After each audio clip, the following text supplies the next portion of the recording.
दूर किसी जंगल में एक रानो चिड़िया रहती थी। उसका पति पिछले महीने मर गया था। बच्चों को पालने के लिए उसे तरह तरह के काम करने पड़ते थे। वो कभी किसी के घर में बर्तन धोती, कभी झाड़ू पोछा लगाती, लेकिन किसी भी तरह वो अपने बच्चों को अच्छा खाना कमा कर ला ही देती थी। मम्मा, मेरे शूज भी टूट गए हैं, क्या आप मुझे नए शूज ले देंगी? क्यों नहीं, इस महीने के आखिर पर मैं अपनी बेटी को नए शूज ले दूंगी। मैं भी लूंगा नए शूज। मम्मा चिड़िया हंसते हुए कहती है, अच्छा, आपको भी ले दूंगी। जंगल के उसी मोहल्ले में एक कौवी रहती थी जो बहुत अमीर कौवी थी। उसे गरीब पक्षियों से बात करना भी पसंद नहीं था। वो हमेशा गरीबों से नफरत करती थी। आज गोरी कौवी ने पहला अंडा दिया था, इसलिए वो जंगल के सारे पक्षियों की अपने घर दावत करती है। गोरी कौवी, रानो चिड़िया भी हमारे ही मोहल्ले में रहती है, उसे भी दावत पर बुला लो। तोते, तुम्हें अच्छी तरह मालूम है रानो चिड़िया बहुत गरीब काम करने वाली चिड़िया है और मुझे ऐसे गरीब पक्षियों से सख्त नफरत है। मैं नहीं बुलाऊंगी उसे। कबूतर का बेटा कीकी कुकू से कहता है, कुकू, पता है आज गोरी आंटी के घर सारे पक्षियों की दावत है। मैं भी अपने मम्मा पापा के साथ जाऊंगा। क्या गोरी आंटी हमें भी बुलाएगी? पता नहीं, लेकिन मेरे पापा ने मुझे बताया था कि गोरी आंटी गरीबों से बहुत नफरत करती है। क्या हम गरीब हैं? लेकिन मेरी मम्मा ने तो कभी हमें नहीं बताया कि हम गरीब हैं। हम जो भी मांगते हैं वो लेकर देती है हमारी मम्मा। छोटा कुकू अपने घर जाता है। वो क्या जानता था कि उसकी मम्मा अपने बच्चों को पालने के लिए क्या क्या करती है। मम्मा, पता है आज रात गोरी आंटी के घर सारे पक्षियों की दावत है। क्या गोरी आंटी हमें भी बुलाएगी? मुझे क्या मालूम बेटा, ये तो गोरी आंटी को ही मालूम होगा। अच्छा, आप ये बताएं कि क्या हम गरीब हैं? मम्मा चिड़िया चुप कर जाती है। कुकू भाई, आप कैसी बातें कर रहे हैं मम्मा से? मम्मा को तंग ना करें। मम्मा प्लीज बताएं कि क्या हम गरीब हैं? नहीं, हम तो गरीब नहीं हैं। मेरे बच्चे सबसे अमीर हैं और मेरे लिए सब कुछ मेरे बच्चे ही हैं। रात हो जाती है। जंगल के सारे पक्षी गोरी कौवी के घर पहुंच जाते हैं। गोरी कौवी का घर सजा हुआ था, खाने बने हुए थे। गोरी, जंगल में किसी भी पक्षी ने अपने पहले अंडे की खुशी में इतनी बड़ी पार्टी नहीं की जितनी बड़ी पार्टी तुमने की है। कबूतर, तुम तो जानते हो कि मैं जंगल की सबसे अमीर कौवी हूँ और मुझे अमीर पक्षियों से संबंध बनाना ही अच्छा लगता है। मम्मा, मैं भी जाऊंगा। गोरी कौवी के घर से म्यूजिक की आवाज आ रही थी। म्यूजिक की आवाज सुनकर कुकू जिद करने लगता है। गुड़िया बहन, मम्मा से कहें मुझे थोड़ी देर के लिए ले जाए वहाँ, मैं जल्दी ही आ जाऊंगा। मम्मा, ये भी तो हो सकता है कि गोरी आंटी को हमें पार्टी में बुलाना भूल जाओ। हाँ, ऐसा भी हो सकता है। ठीक है, मैं कुकू को ले जाती हूँ और थोड़ी देर बाद वापस आ जाऊंगी। बेटी, आप घर में ही रहना। मम्मा मान गई। कुकू की मम्मा कुकू को साथ ले जाती है। गोरी के घर का दरवाजा खुला था, म्यूजिक चल रहा था, सब खाना खा रहे थे। चिड़िया कुकू को लेकर सीधी घर के अंदर चली जाती है। रानो चिड़िया, तुम यहाँ क्यों आई हो? गोरी म्यूजिक बंद कर देती है। सारे पक्षी चिड़िया और उसके बेटे को घूर घूर कर देखने लगते हैं। तुमने सुना नहीं? तुम यहाँ क्यों आई हो? चली जाओ यहाँ से, दफा हो जाओ। वो मेरा कुकू, मेरा बेटा यहाँ आने की जिद कर रहा था। कुकू जिद कर रहा था तो मैं क्या करूँ? तुम इसे लेकर अभी के अभी यहाँ से निकल जाओ, वरना धक्के मार मार कर निकालूंगी यहाँ से। मम्मा सॉरी। मम्मा चले, घर चले। मम्मा चिड़िया की आंखों में आंसू आ जाते हैं। गोरी, अब आ ही गई है रानो, तो आने दो। गंदी आंखों वाले, ऐसा ना हो कि मैं तुम्हें भी चिड़िया के साथ ही अपने घर से निकाल दूं। रानो चिड़िया अपने बेटे को लेकर वहाँ से चली जाती है। घर जाकर कुकू रोने लग जाता है। मम्मा, मुझे माफ कर दें, मेरी वजह से आपकी बहुत बेइज्जती हुई है। अच्छा, अब आप सो जाएं, मेरे सर में बहुत दर्द है। पार्टी गुजर जाती है। ऐसे ही 12 दिन और गुजर जाते हैं और फिर एक दिन गोरी कौवी के अंडे से एक सुंदर सा काला सा अपनी माँ जैसा कौवे का बच्चा निकलता है जो एक बेटा कौवा था। गोरी बहुत खुश होती है। गोरी कौवी सबके घरों में मिठाई लेकर जाती है। कबूतर, ये लो मिठाई, मेरे अंडे से बेटा कौवा निकला है। तोते तोते ये लो मिठाई, मेरे अंडे से बेटा कौवा निकला है। गौरी कव्वी सबके घरों में जाती है, लेकिन रानू चिड़िया के घर मिठाई देने नहीं जाती। मम्मा, गंदी गौरी आंटी सबके घरों में मिठाई बांट रही है। बेटा कुकू, ऐसे नहीं कहते, वो मिठाई बांटे, हमें क्या, हम भी तो शाम को दाना खाकर ही सोते हैं। गौरी कव्वी का बेटा 15 दिन का हो जाता है और एक दिन गौरी कव्वी को तेज बुखार हो जाता है। वो बीमार हो जाती है। गौरी कव्वी अपनी बहन पिंकी को अपने पास बुला लेती है, जो कुछ दिन तो गौरी कव्वी का ख्याल रखती है। पिंकी, मुझे चाय के साथ दवा देना। गौरी बहन, बहुत हो गया, अब मैं और यहाँ नहीं रह सकती, मुझे वापस जाना है। पिंकी, मेरा छोटा सा बच्चा है, मैं बीमार हूँ, ऐसे हालात में मेरी बहन मेरा साथ नहीं देगी तो और कौन देगा। बहन हूँ मैं तुम्हारी, कोई नौकरानी नहीं हूँ। पिंकी गौरी को घोंसले में बिस्तर पर छोड़कर वहाँ से चली जाती है। गौरी कव्वी जाती हुई बुलबुल को खिड़की से आवाज देती है, बुलबुल बुलबुल, मेरे पड़ोसी कबूतर को मेरे पास तो भेजना। बुलबुल जाती है और कबूतर से कहती है, कबूतर, गौरी कव्वी बीमार है, वो तुम्हें बुला रही है। बुलबुल की बात सुनकर कबूतर गौरी कव्वी के घर जाता है। कबूतर भाई, मेरा बच्चा अभी छोटा है और मैं बीमार हो गई हूँ, तुम कुछ दिन मेरे घर आकर मुझे दवा दे जाया करो, थोड़ी देर मेरे बच्चे को देख जाया करो। ये सुनकर कबूतर हंसने लग जाता है।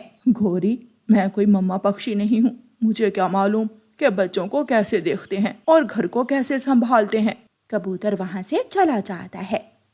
शाम के बाद रानू चिड़िया को पता चलता है कि गौरी बहुत बीमार है। रानू चिड़िया गौरी कव्वी के घर जाती है। गौरी, आप मेरी पड़ोसन हो और मेरा हक बनता है कि मैं दुख सुख में आपके काम आऊं। जब तक आप बीमार हैं, मैं आपका और आपके बेटे का ख्याल रखूंगी। रानू चिड़िया गौरी के घर का सारा काम करती है और चाय बनाकर उसे दवा देती है। फिर गौरी के छोटे से बच्चे को अपनी चोंच से दाना खिलाती है। ये देखकर गौरी कव्वी रोने लग जाती है। रानू चिड़िया, मुझे माफ कर दो, मैंने कई बार आपकी बेइज्जती की, लेकिन फिर भी आपने मेरे दुख में मेरा साथ दिया और मेरे बच्चे को अपनी चोंच से खाना खिलाया।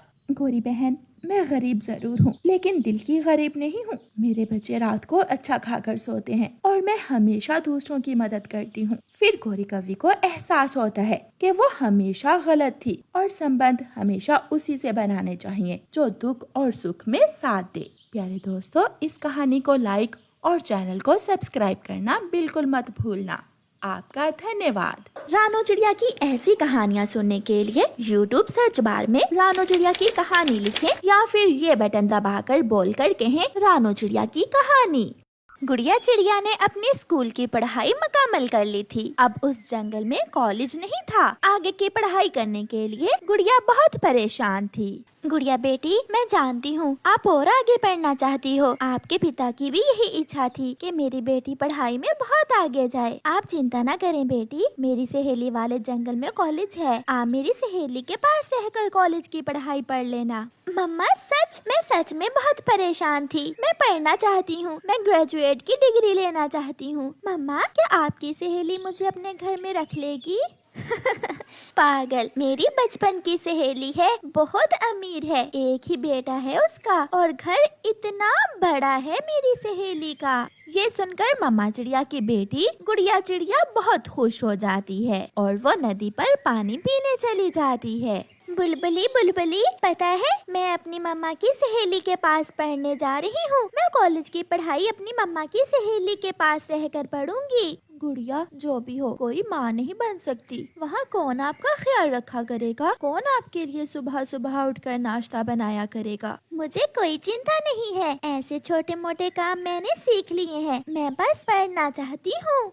चिड़िया बहन, बस कर जाओ, गुड़िया की इतनी ही पढ़ाई बहुत है, अब उसकी शादी कर दो। ऐसे जवान बेटी को दूसरे जंगल भेजना ठीक नहीं है। कबूतर भैया, मैं आपकी सारी बातें मानती हूँ, मगर मुझसे ऐसा करने का ना कहें। मैं अपनी बेटी को पढ़ाने के लिए कुछ भी कर सकती हूँ और गुड़िया गैरों के घर थोड़ा रहेगी, वो मेरी सहेली के घर में रहकर पढ़ेगी। और आपको तो सब मालूम है, मेरी सहेली बहुत अमीर है। मैं दुआ करता हूँ कि जैसा आपने सोचा है वैसा ही हो।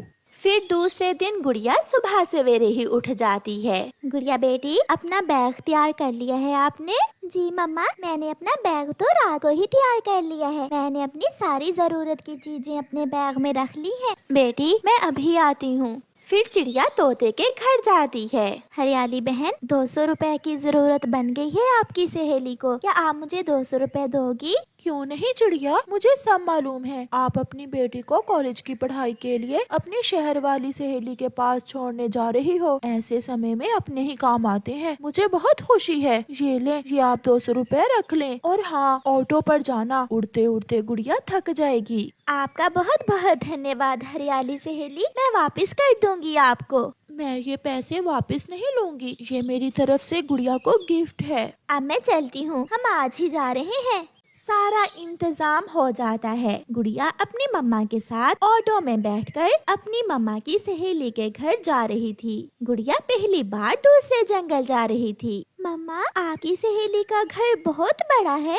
हाँ बेटी, बहुत बड़ा है मेरी सहेली का घर। मम्मा, न जाने क्यों मुझे थोड़ा थोड़ा डर भी लग रहा है। पागल, कितनी बार कहा है, मेरी बचपन की सहेली है, आप उसे अपना ही घर समझना। रुके रुके बुरे, हमें यहीं उतार दें। दूसरा जंगल आ जाता है। वो माँ बेटी ऑटो से उतरकर एक पेड़ पर बैठ जाती हैं। आप यहाँ बैठे बेटी, मैं किसी से घर का पता पूछ लूँ। बहुत देर हो गई मुझे आए हुए, यहाँ तो सब बदल गया है। मम्मा चिड़िया थोड़ी दूर बैठे एक पक्षी के पास जाती है। रुके रुके, छोड़ दे, ये बैग मेरा है। चोर चोर, मम्मा चोर, मम्मा चोर, मेरा बैग छीन रहा है। आप गुड़िया है ना? मम्मा भी वहाँ आ जाती है। मम्मा चिड़िया रोज को गले लगा लेती है। पागल, ये रोज है मेरी सहेली का बेटा। आंटी, अगर आप थोड़ी देर और ना आती तो गुड़िया ने तो मुझे सचमुच का चोर ही बना देना था। सॉरी, मैं पहली बार यहाँ आई हूँ और पहली बार ही तो देखा है आपको। मुझे माँ ने बताया था कि आज आप आ रहे हैं। मैं तो आपका सुबह से ही इंतजार कर रहा हूँ। अब चले। फिर रोज उनका बैग उठा लेता है और वो सब वहाँ से चलते हैं। खाओ खाओ रानो सहेली, ये मीठी खीर भी खाओ। अब तुम गुड़िया की चिंता छोड़ दो, ये घर गुड़िया का अपना ही तो है। आंटी, मुझे आपसे मिलकर बहुत अच्छा लगा। मैं छोटी सी थी जब से मम्मा मुझे आपकी बातें बताती हैं। हम हर रोज रात को आपकी बातें करते करते सोते हैं। आपको तितलियाँ पसंद है? कल मैं आपको झरने पर तितलियाँ दिखाने लेकर जाऊँगा। रोज बेटा, कल आपको इंटरव्यू के लिए जाना है, भूल गए हो क्या? फिर दूसरे दिन गुड़िया की मम्मा का वापस जाने का समय आ जाता है। गुड़िया बेटी, चुप कर जाओ। अगर ऐसे रोती रहोगी तो मैं कैसे रहूंगी आपके बिना? ऑटो आ गया है, जल्दी करें आंटी, मैं समझा दूंगा गुड़िया को। फिर ऑटो आ जाता है। अपना ख्याल रखना मेरी बेटी। आप भी। गुड़िया की मम्मा ऑटो में बैठ जाती है और अपनी बेटी को याद करके जोरों से रोने लगती है। गुड़िया, आप अपने माँ बाप के सपने पूरे करने के लिए इतनी दूर आई हैं। अपनों से जुदा कोई शौक से थोड़ी होता है, ये सब मजबूरियाँ करवाती हैं। मैं हमेशा माँ के साथ रही हूँ, आज पहली बार मैं मम्मा से दूर हुई हूँ। न जाने मैं ये सब कर भी सकूंगी या?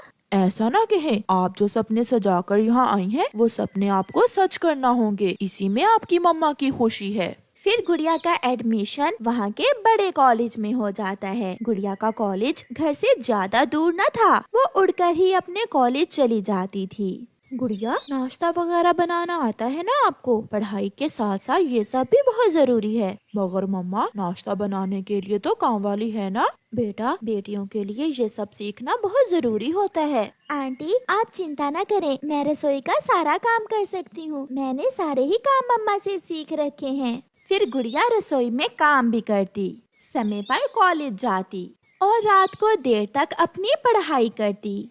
ना जाने मेरी बेटी सोई हुई होगी या जाग रही होगी। ये पढ़ाई भी कोई आसान काम नहीं है, बहुत कुर्बानी देना पड़ती है माता पिता को। गुजर ही जाएगा, ये वक्त भी गुजर ही जाएगा। वो वाला फूल मुझे बहुत पसंद है। मगर मुझे तो सुर्ख रंग का गुलाब पसंद है। मेरी आज तक कभी किसी से दोस्ती नहीं हुई, मगर जब से आपको देखा है दोस्ती क्या है मुझे पता चला।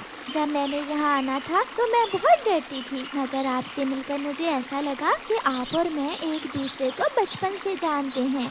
क्या आप अपनी पढ़ाई मुकम्मल करके चली जाएंगी? नहीं, मैं तो हमेशा हमेशा के लिए यहाँ रहने आई हूँ। तो और क्या, मेरी मम्मा अकेली होती हैं। मुझे पढ़ाई मुकम्मल करके अपने जंगल ही तो जाना है। तो फिर मुझे माँ से बात करना होगी। मैं आज ही माँ से बात करूँगा क्या क्या बात? कि गुड़िया को अपनी बहू बनाकर हमेशा हमेशा के लिए अपने पास ही रख लें। ये सुनकर गुड़िया शर्मा जाती है। गुड़िया भी रोज को पसंद करने लगी थी। प्यारे दोस्तों, इस कहानी का अगला भाग देखने के लिए कल तक इंतजार करें। और आपको ये वाला भाग कैसा लगा है हमें कमेंट करके जरूर बताएं। आपका धन्यवाद।